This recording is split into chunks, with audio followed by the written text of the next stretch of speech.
Are you a CrossFit coach or maybe a box owner looking to learn more about nutrition? You want to help support the athletes that come to your box. Maybe you have some one-on-one clients. And we all know nutrition is the foundation. We all talk about the theoretical hierarchy of the development of a athlete. And nutrition is at the base. It's like building a house. You can't build the attic first. You can't worry about performance in sport without working on the foundation. And that's what nutrition is. So maybe you're a coach, maybe you're a box owner, maybe you're just an athlete looking to potentially earn a little more income, develop a new income stream as a nutrition coach. Well, you could check out the Own Your Eating certificate course. We review fundamental nutrition principles as well as teaching you how to implement flexible eating, that's macro counting, and assist others with their tracking of macros. The cool thing about it is you're going to learn so much for yourself. Even if you didn't want to coach anyone else, but you simply wanted to learn more about tracking macros, you will get so much out of this course. It'll be the last thing you ever have to read, study, purchase because you're going to get so much information, as well as sharing nutrition experience with you. Own Your Eating will also teach you how to coach others so that you can really make a difference with the people in your community and your lives. Maybe you need to finally get your mom to track macros. Maybe it's your best friend. Maybe you put on the quarantine 15 and you're looking to just lose a few lbs, a few pounds yourself. This will teach you all of that. And the cool thing about macros, the cool thing about the way in which we at Own Your Eating teach you is it's really sustainable. The business setup and marketing strategies are also included. So if you do really want to make this a side deal or a side hustle, you'll have all the tools you'll ever need to do. And in addition to that, if you're a level 3 CrossFit coach, you can earn CEUs to help you revalidate. And we also give CEUs for NASM as well as AFA. So you can check that out. For me, every few years, I need to re-up my L4, no big deal, L4 coach, but this will help you do it. So if you're interested in learning more about the Own Your Eating certificate course, you can go to courses.ownyoureating.com. Or if you just go to ownyoureating.com, right up in the header there, it says Become a Coach. You can click on that. And with the code BEST HOUR, that's BESTHOUR, BEST HOUR, you'll get 15% off. Go check it out now. I was the one, along with Roz, who helped put this all together. So I really understand that if you have questions for me about it, of course you can reach out. But I really believe in it. I've put hundreds of people through this course. It's the way I learned how to track macros. It's the way I've been tracking macros for over 5 years. And I think you will absolutely love it. So go check it out again, courses.ownyoureating.com, and use that code BESTHOUR for 15% off. All right. Based on the recommendation of two people I highly respect, Chuck Bennington and Dr. Nathan Jenkins, we have a special guest today. We have Andrew Zaro, also Drew Zaro, but not Andy Zaro. Correct. No Andy. Is that because when you were a kid you used to get yelled at? No, I don't know. I don't think it's just never been a name that's been thrown out there for me. So it's always been one or the other, I guess. Well, you're part of the gymnastics seminar team with Tucker and Chuck and Tony that you mentioned, and I'm part of the level 1, level 2 staff, and we do registration. And whenever people come up to register, I always look at their name, and for the guys, like if it's a William or Rob and Andrew, I always go like, "Hey, do you want Robbie on your name tag?" Like I always try to find like the little kids version of their name. And they're always like, no, like Billy. I'll be like, you want Billy? Yeah, that And how it is for me probably. Andy, I think I attribute that to just like a little kid. So I just like, I don't know. It's probably but what about Andy Bernard from The Office? That's true. Nard Dog. Yeah, no, Nard Dog. I love it. I actually have a few people that call me Nard Dog. That's actually funny. Well, but that's not from the Andy. That's from the Bernard. That's true. We try to get away from the Andy as much as we can. I like it. Hey, anybody that understands an Office reference, fast friends with. So, you're part of the gymnastics seminar team, which is, I think, part of why Chuck mentioned you. He also mentioned, your financial advisor, which is also something that Nathan recommended. And, before we hit record, we were saying there's quite a bit of parallels in the finance and the fitness space.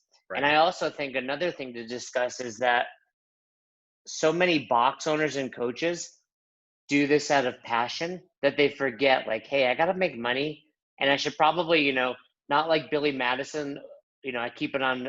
No, actually, it wasn't Billy Madison. It's from The Wedding Singer, where he's like, I have a little bit of money, I keep it in a piggy bank on top of my fridge.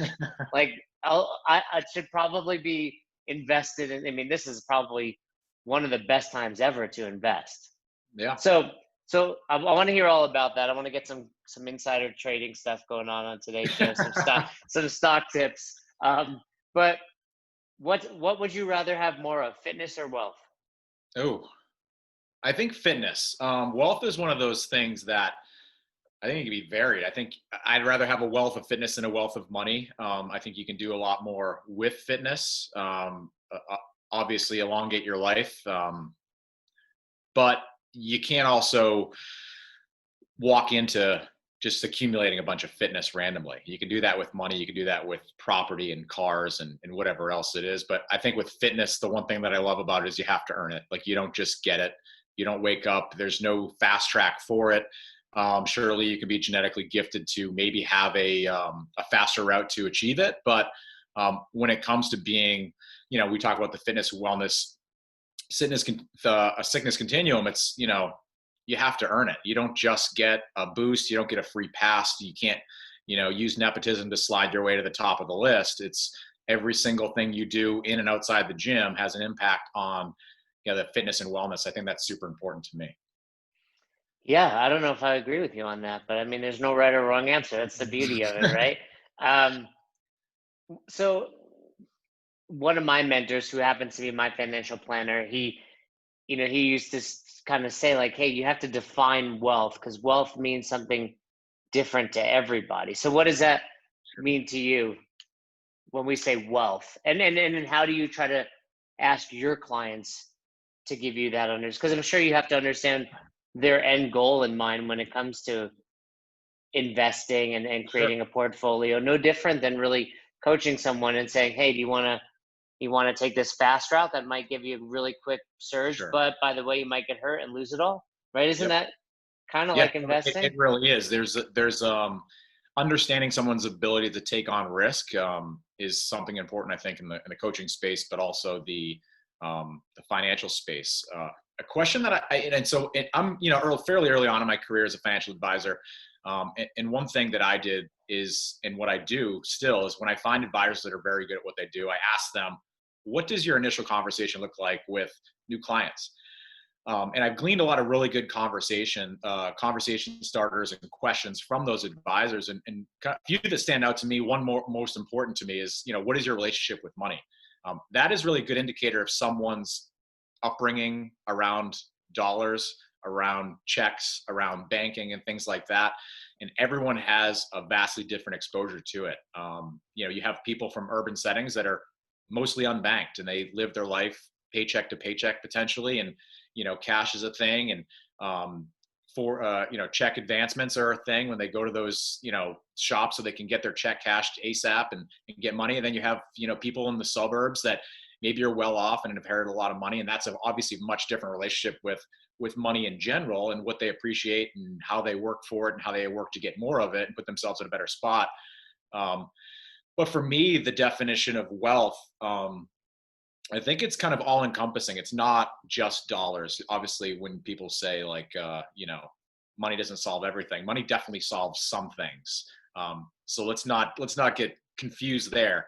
But I think there's a certain point at which, the harder you work just to accumulate money, you're missing a whole lot of other things. So to me, it's like internal happiness, being really connected with an important circle to you. For everyone, that's probably a little bit different in terms of the size of the circle that's around them. But being wealthy, for me, is having a handful of people that I can lean on and trust, and I can take guidance from them. They can take guidance from me, and I can grow as a person. They can grow as a person as well. So it's very growth oriented in terms of like a mindset. Yeah, sure. I would love to make more dollars next year than I'm making this year. But I would also like to kind of explore myself and my abilities more next year than I did this year. I think the doors that I opened for myself over the last few years, I couldn't have done by myself. And I just think like, what's in the future for me, but also while I'm doing all this, what can I do for those that are around me? Right. So how can I help lift people up that are around me that maybe, don't have the exposure to the network that, I've been lucky enough to build over my kind of financial advisor career, but also my time in the Marine Corps.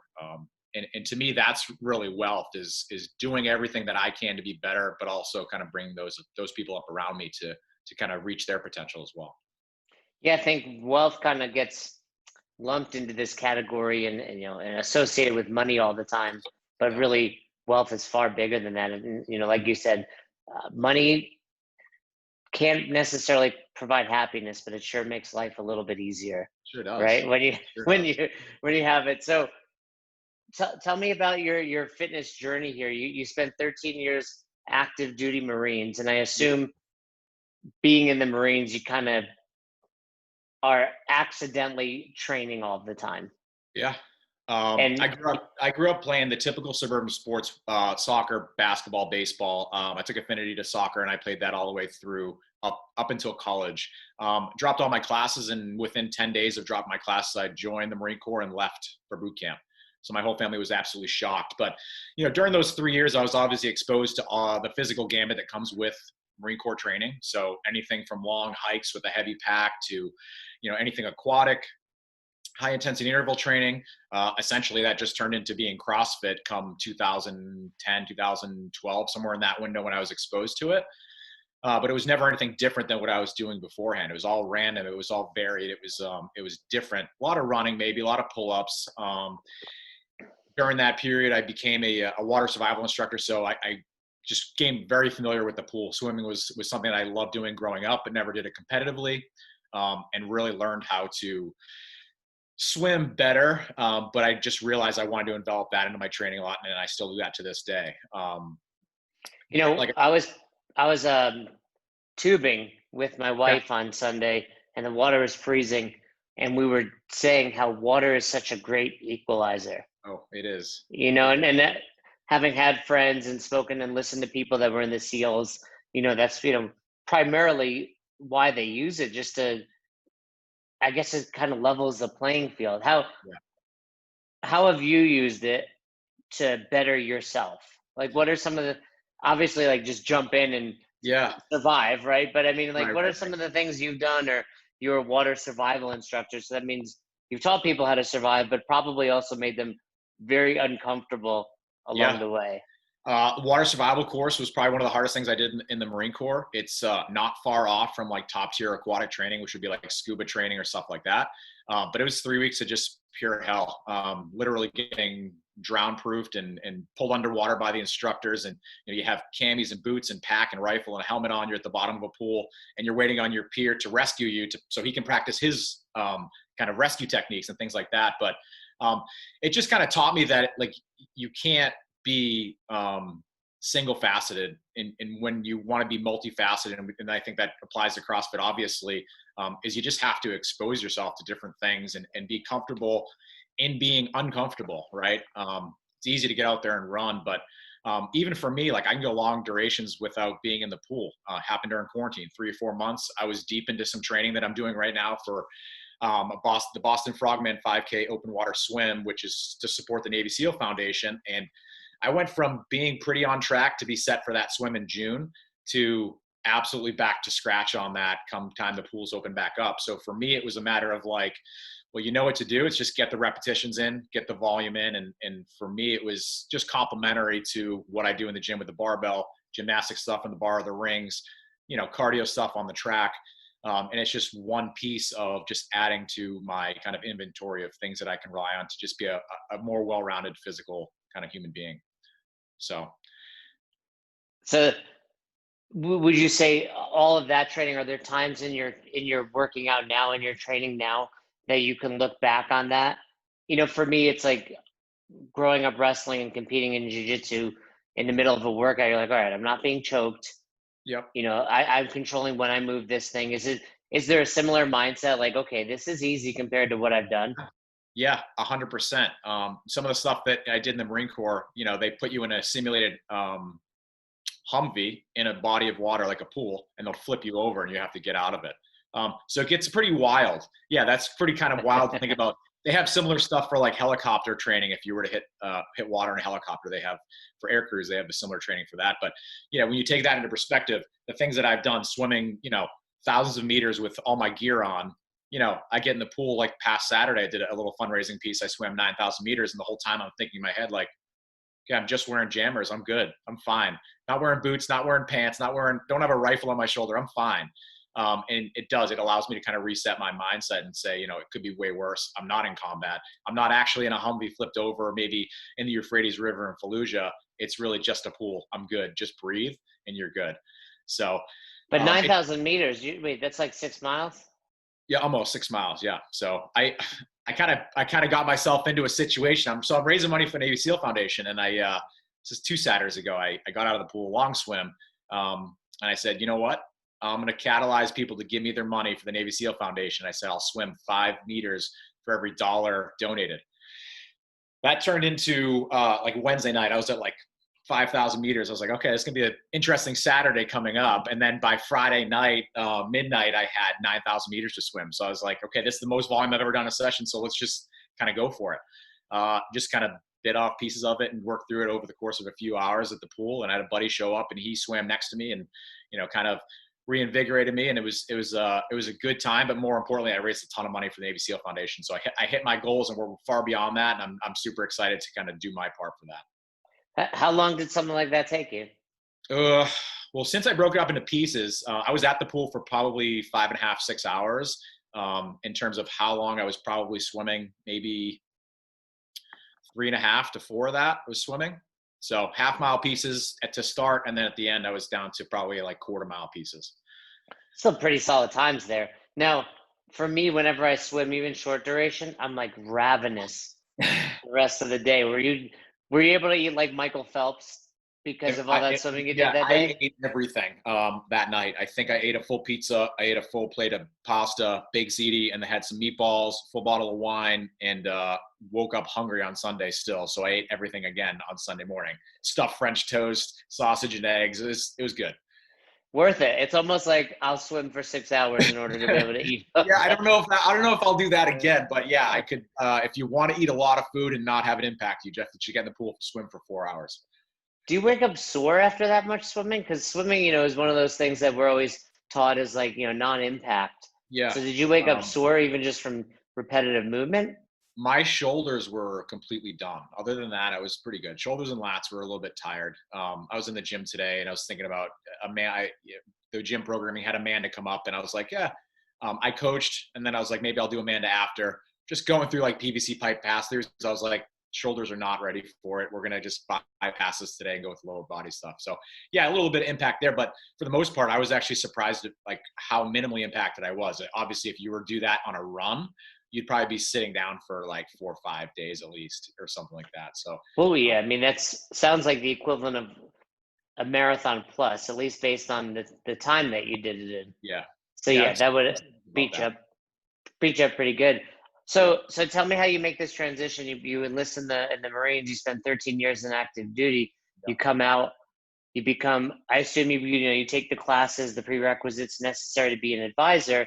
But then at the same time, making the journey as a CrossFit gymnastics instructor, which is no easy feat to get on that team under Tucker. And by the way, have you met Tucker?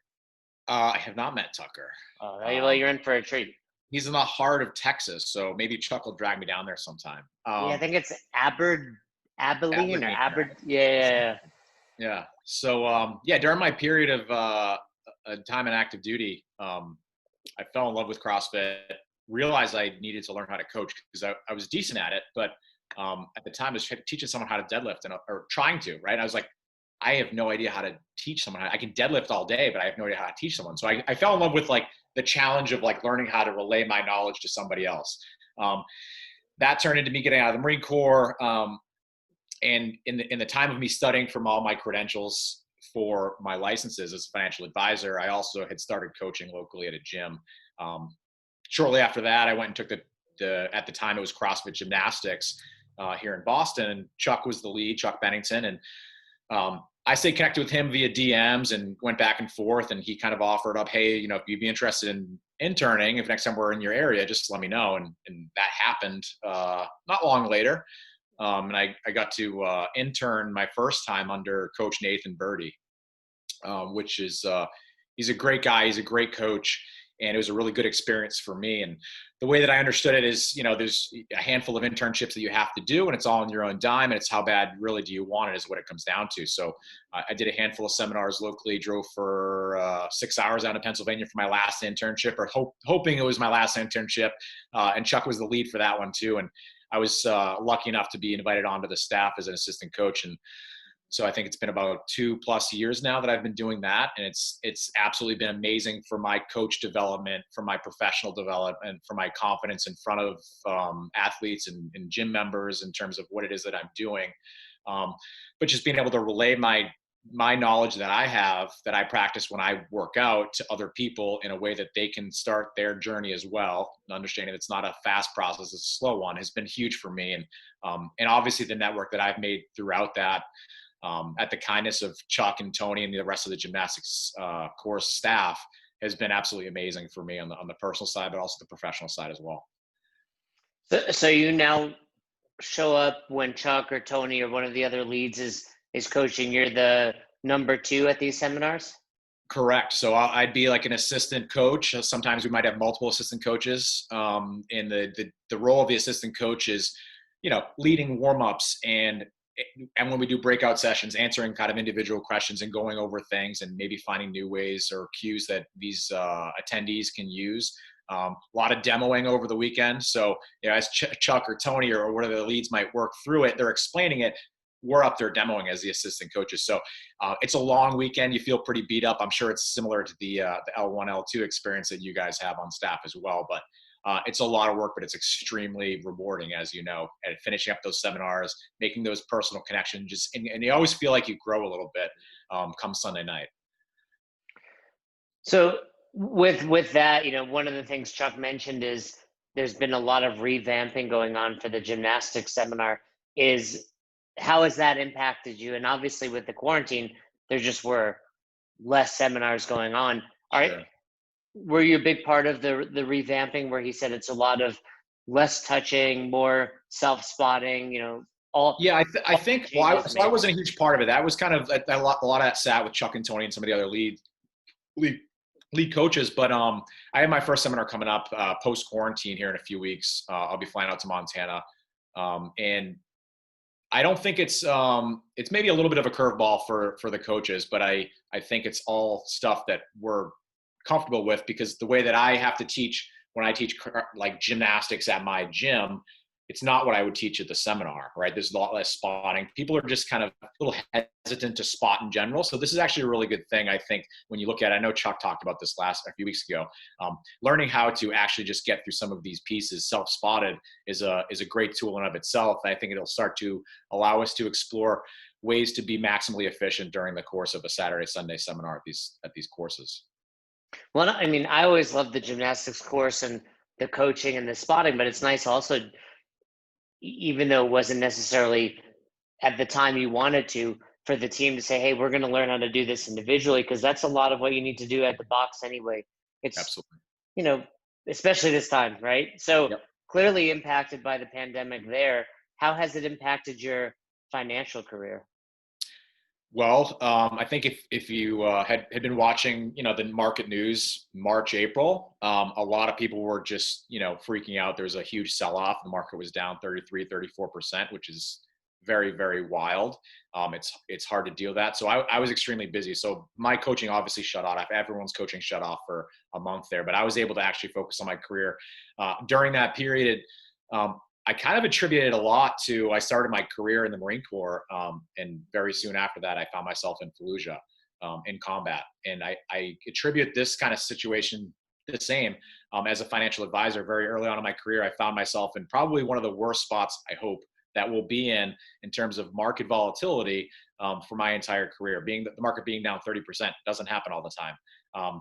Sometimes it only happens once or twice, if even that, in an advisor's career. So it was kind of trial by fire for me, but it allowed me to kind of fall back and make sure my fundamentals were rooted in how I do business, how I operate, how I manage people's money, how I deal with my clients. And a lot of it came down to behavioral investing or behavioral advice at that point. It wasn't a matter of like, how are we spending our dollars and how are we kind of keeping our dollars safe?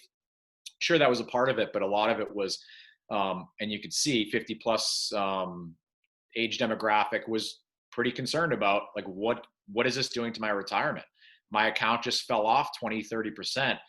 I need those dollars and that money to survive for my retirement. Those that are already 70 years old, already retired, don't have any more income coming in. Now it's time to kind of look at, did we set their portfolio up enough to be resilient, but also maintain their need for cash during their retirement years, which sometimes can be very long. Yeah, my parents were freaking out, right? I Yeah. mean, Yep. young people like us, like other, coaches, box owners listening, potentially, it's like, okay, the market's down, but we're still bringing the money in. Right. I try to, I listen a lot. Actually, Todd on the show is a big time investor. He's from the financial world, and he's always like, it comes back up. You just have to ride it out. When the market's down, he's like, buy more. He's one of those guys. Yep. The trend is always it's going to go up. Year after year, we're gonna. So it's a matter of, like you said earlier, your risk tolerance. Yep. Were you seeing a difference in the younger people you worked with? Were they like, hey, let's go in, let's really dive in deeper, or were they just like, hey, hold tight and let's ride this It out? varies. I think you'll find typically the younger crew is the younger demographics are kind of okay to be a little bit more risky. But you'd still find younger people that are like, I'm good. Let's just sit where we're at right now. Maybe we'll pull a little bit to cash, and that's understandable. Risk tolerance isn't necessarily just based on how much money you earn right now and how much money you have. Sometimes it's purely emotional. Some people can't mentally handle market volatility like that, and they feel better overall if they're just like, they know all their cash is safe. But surely the older demographic skews towards kind of buttoning up tight in those situations.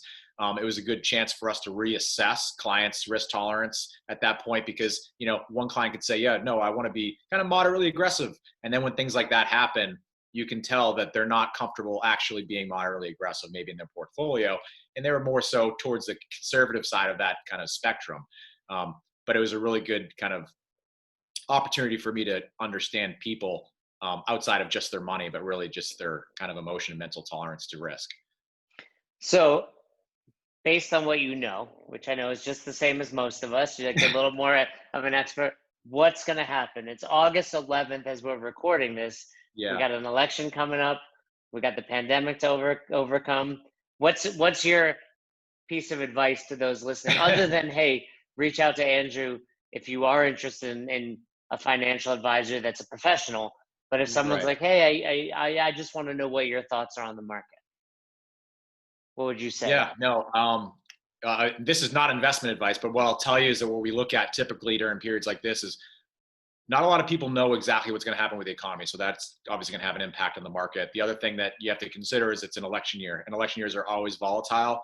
I think given the Republican and Democratic situation, we might see a little bit more volatility than usual. I don't have a crystal ball.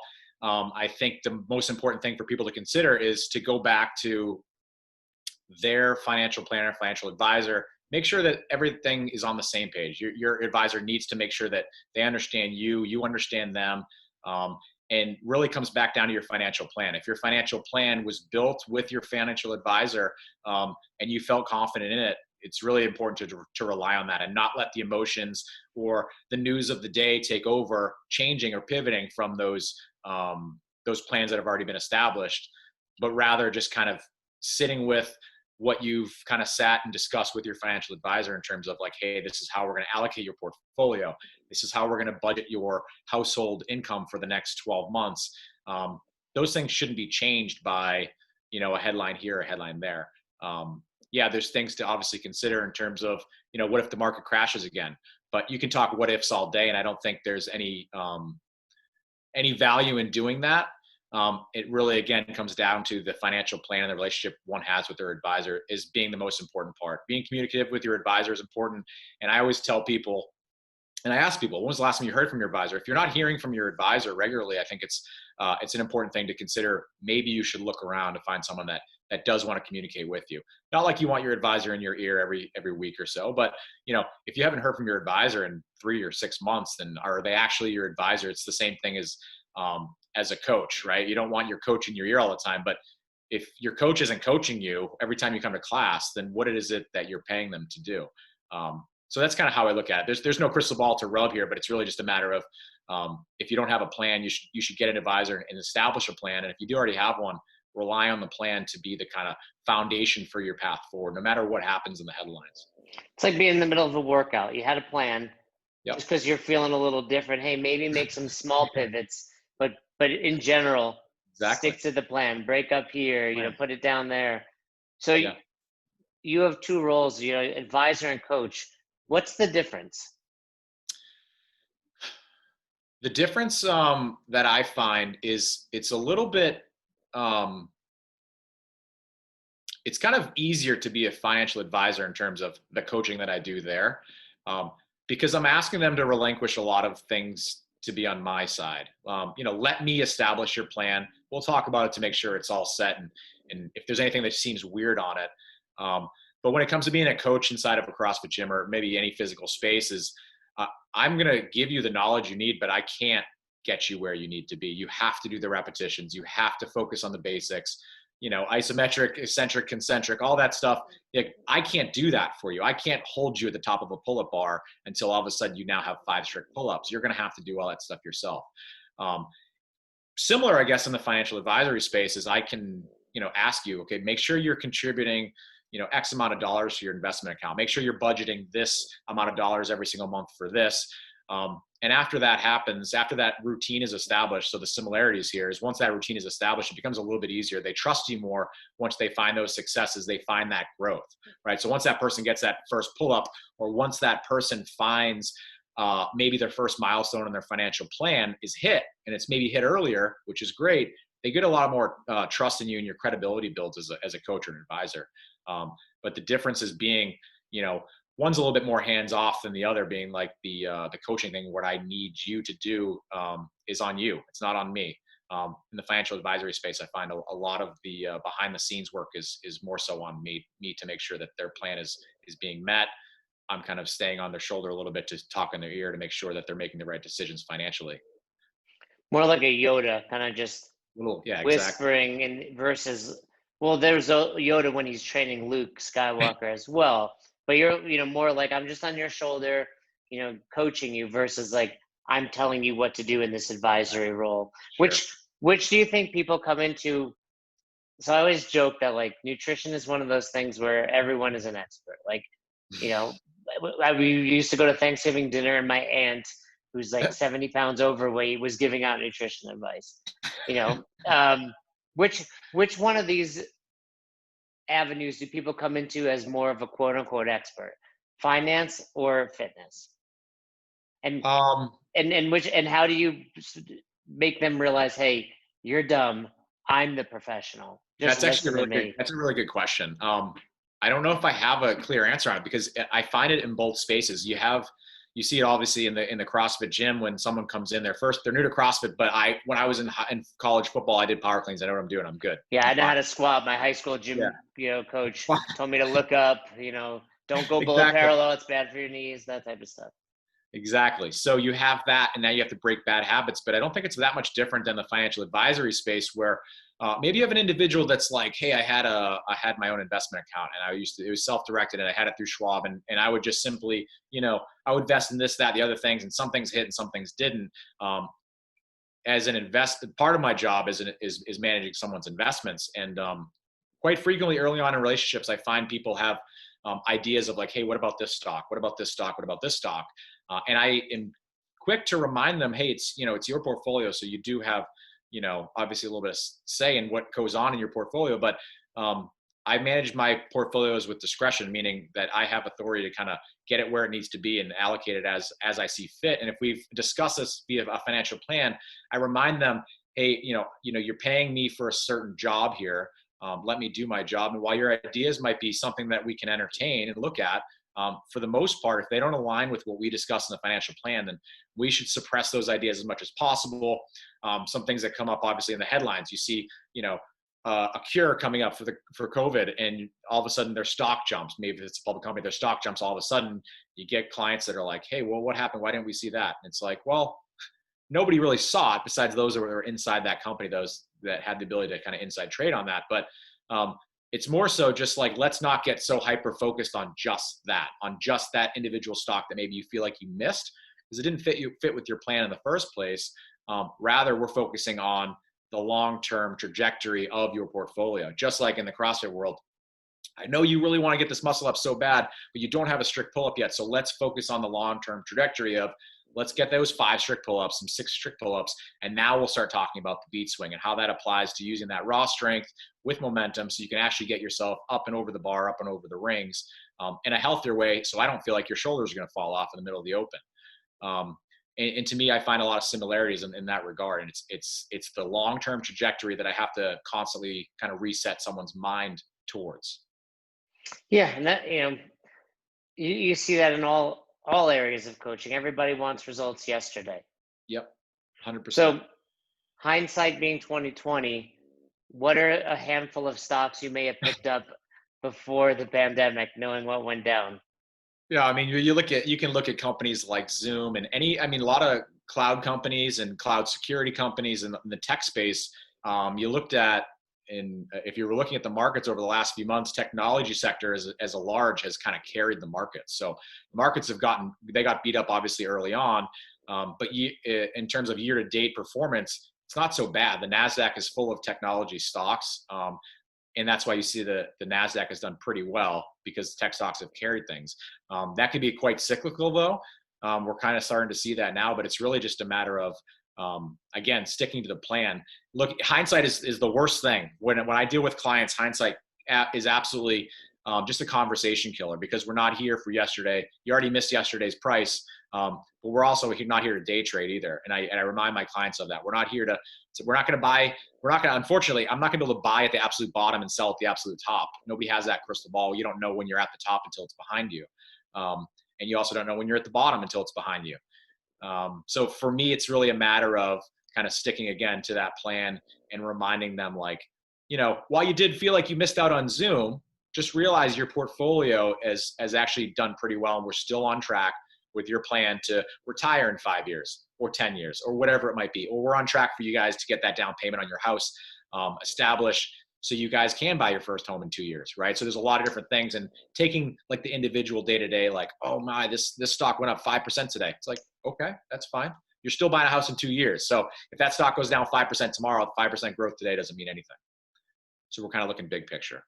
Yeah, I totally understand what you're saying. And then we always look back and like, I should have seen Zoom. Yep. I should have seen Peloton. I should have seen it. If CrossFit went public, would you buy it?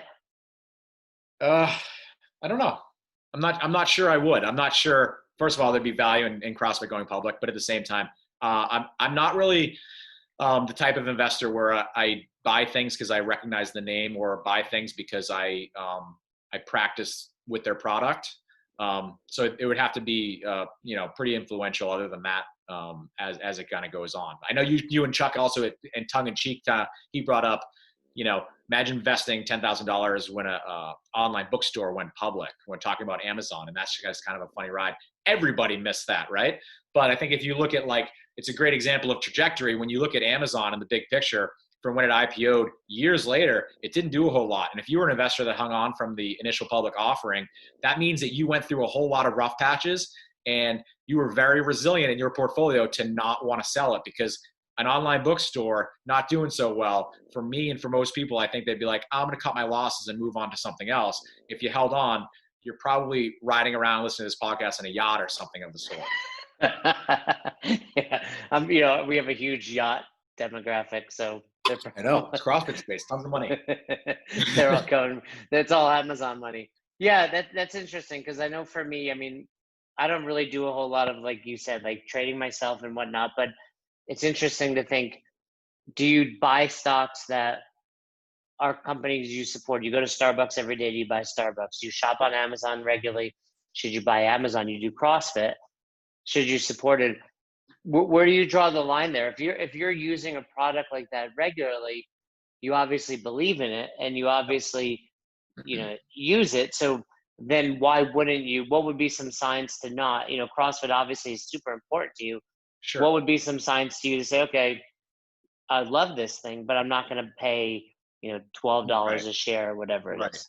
So there's definitely, I mean, there's millions of people out there that invest based off of what they like as products. There's also millions of people out there that invest basically off the fundamentals only of the company. Basically, how is a company being ran? Are they making money? Are they bringing in revenue every single month? If they're not, a lot of times you'll find that people aren't interested in that. So that would be a huge indicator.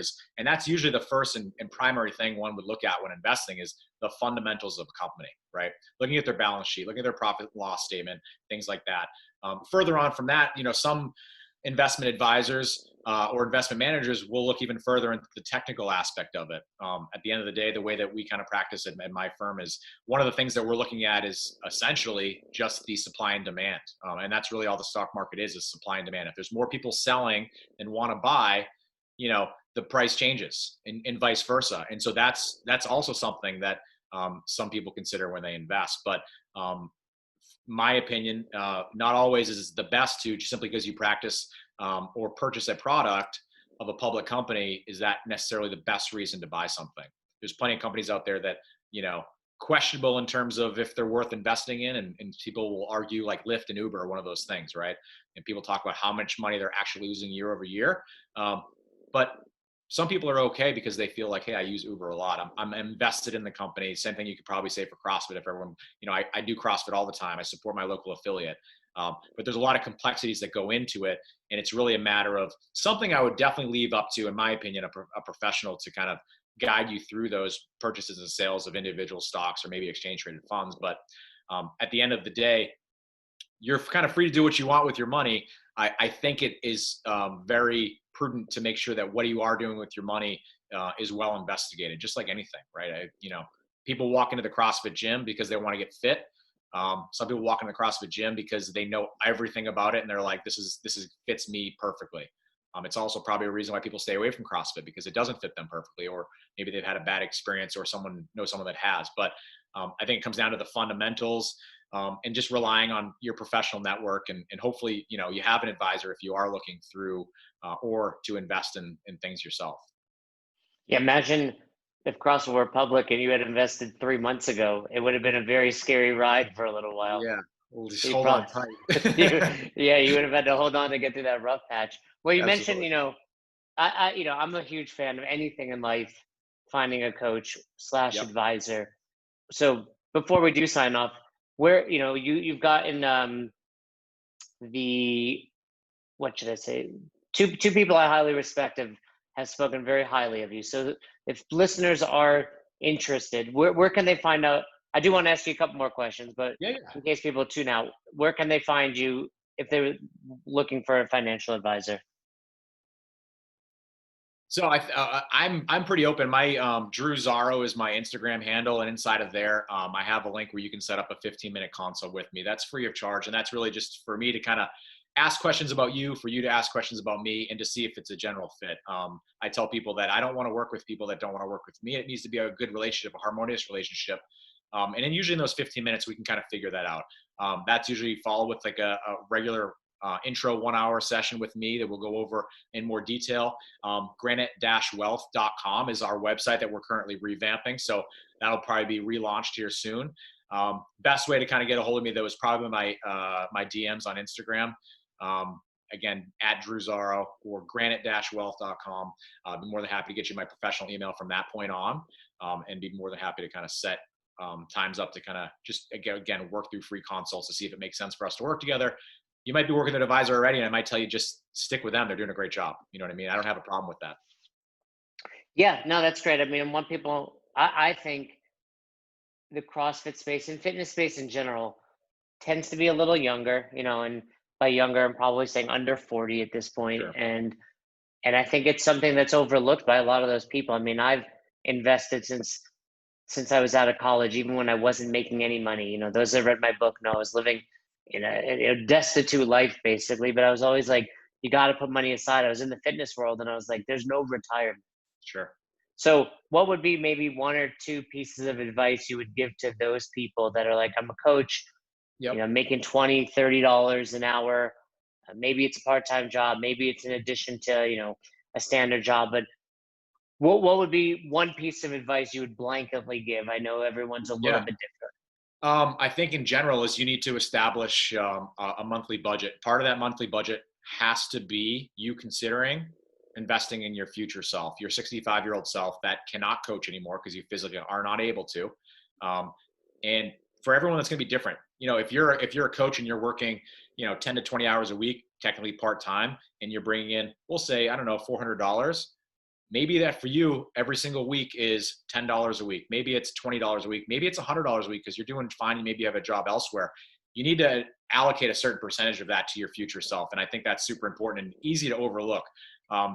Also understandable that if you're younger and you're coaching and you're kind of making money wherever you can, it's easy to get caught up in the day-to-day bills, but kind of assessing what your expenses look like. Do you need the new car? Do you need this? Do you need that? And did you, before you purchase those things, invest in your 65-year-old self before you did it, allocating that money to, wherever it is. You don't necessarily need to have an advisor, but you need to have a plan. And you can very easily set up maybe a one-time consult with an advisor, get you on track so you know what you need to do, open your own investment account elsewhere, and simply invest in things that are going to grow over time, hopefully, whether it's a mutual fund or exchange traded fund. Exchange traded funds are a great way to expose yourself to a wide variety of stocks by purchasing one thing. Essentially, it's a basket of stocks. That's one way to look at it. But really, I think the most important thing to walk away with is you have to take a certain amount of dollars from your paycheck every single week and put it towards your future self, and just consider that you won't be able to make money at some point and you're relying on your past self to have made that money for you. It's almost like stretching or mobility, 100%. right? You need to Really, invest in your future self. You yep. you may be able to hit crazy volume of back squats and deadlifts and cleans and snatches right now, but at 65, you're going to be pretty glad you stretched at the end of every session. Yeah, I can guarantee you that if you drop a piece of mail at the end of your driveway when you're 75, you're not going to care if you could back squat 400 at one point. You're just going to be hope you can reach down and touch the ground and grab that piece of mail without No breaking. different, right? No different than if you were making money and you put it into $1,000 a month lease Yeah, at 30 years old. When you're 70, and you're like, man, I wish I could put food on my table and didn't have to, go work exactly. at Walmart. Exactly. You would have been a little happier. So there's really, with any type of coaching or advisory role, there's so many similarities, and it's I probably no different than fitness or nutrition. Would you say that really what you're doing is helping people's mindset more than Sure. anything? 100%. You 100%. know what you're doing.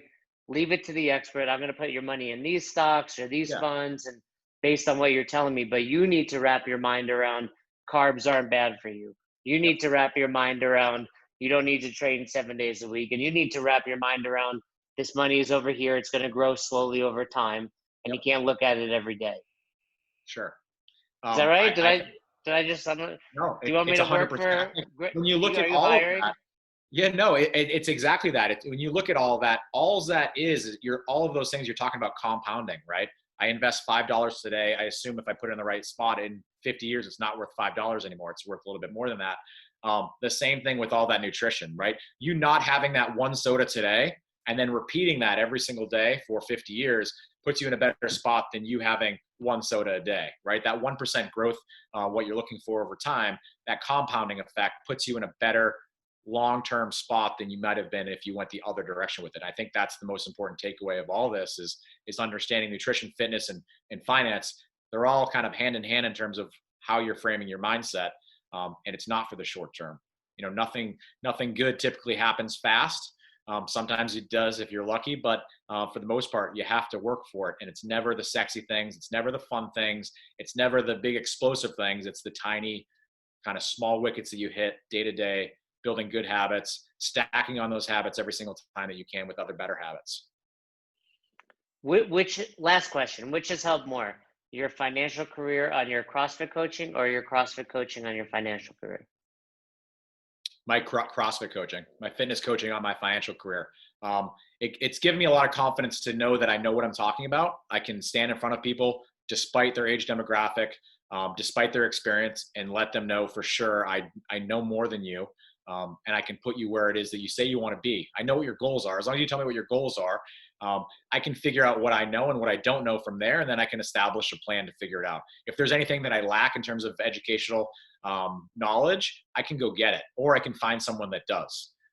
So if someone comes up to me and they, they want to know how it is that they can be an endurance runner, well, I can't tell you that because I'm not an endurance runner, but I guarantee you that I can do some research or I can find someone that can.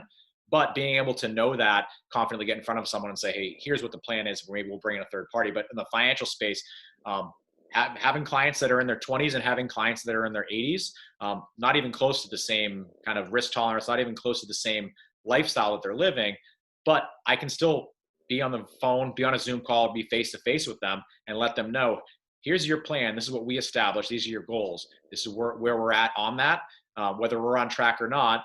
And here's how we can kind of focus on making sure that we stay where we need to be. But the fitness journey that I've taken and the coaching journey that I've taken has given me that confidence, I feel like, to make sure that I take age and all the other pieces out of it and really just focus on, I'm the expert. And I'm building my expertise every day as much as I can in all capacities. And it comes down to simply just relying on the confidence that I have to be in front of people and kind of relaying that knowledge that I have and letting my expertise and my network help those clients get to where they need to be. Yeah, and I think you are an expert and you could probably handle any age, but it's nice, our listeners are around the same demographic as you. I assume you're like mid 30s. Yeah, 30, have nailed it. And I think it's important. It's like anything. An 80-year-old can teach you CrossFit. Some of the best Coach Bergner is one of the best CrossFit coaches in the world, no different than Jeff Tucker is.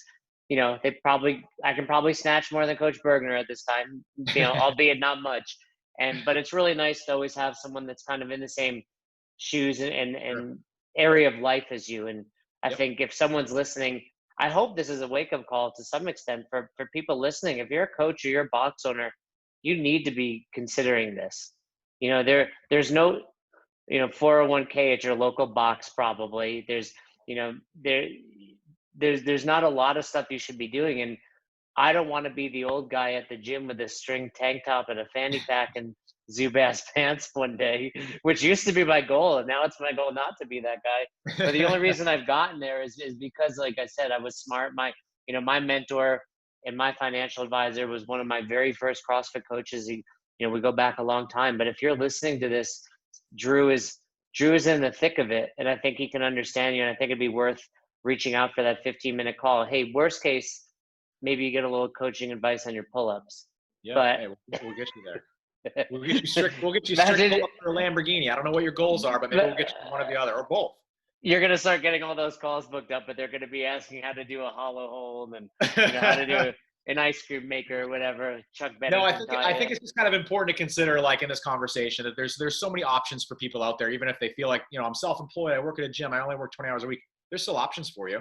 It's just a matter of you have to know what those options are. If you don't understand, find an advisor. I'd be more than happy to talk with anybody about what their options are, and also be more than happy to tell you, hey, I'm not the right fit for an advisor, or if you want someone local, I'll help you find one. To me, there's more than enough investors out there that need help financially that I'm not going to try to take them all. I can't take them all. So for me, it's a matter of how can I help people get driven towards the direction they need to, and a lot of that is simply just establishing a plan, finding what works, and thinking about their future self, which I think we do easily in the CrossFit space. We do that physically, but I don't think we do it enough financially. I love it. Anyone that has an abundance mentality like that, I think is worth hitting up. So Drew Zaro on Instagram. Don't look up Andy Zaro. That'd be a different person. I don't know anything about Andy Zaro. If you Someone's going to establish that Instagram handle now. Make my I can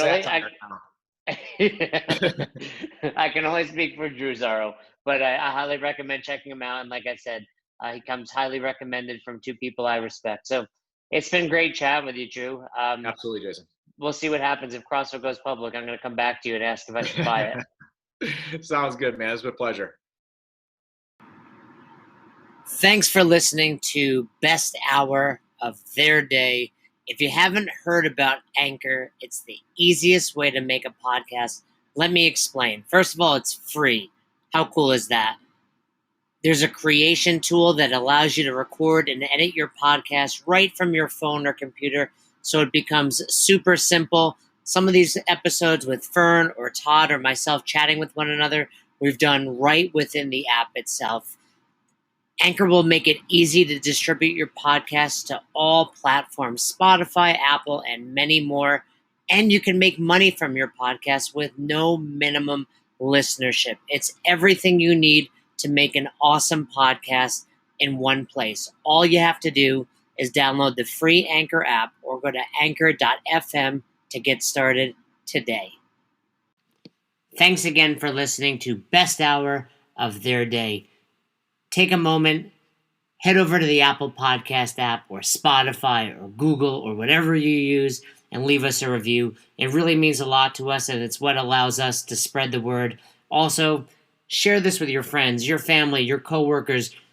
Tell everybody at the box to listen to Best Hour of Their Day and let us know what we can do to provide you a better experience. Do you have topics you want us to talk about? People you want us to interview? We are here for you, the community. We're here to give back, and we hope you've enjoyed this episode of Best Hour of Their Day.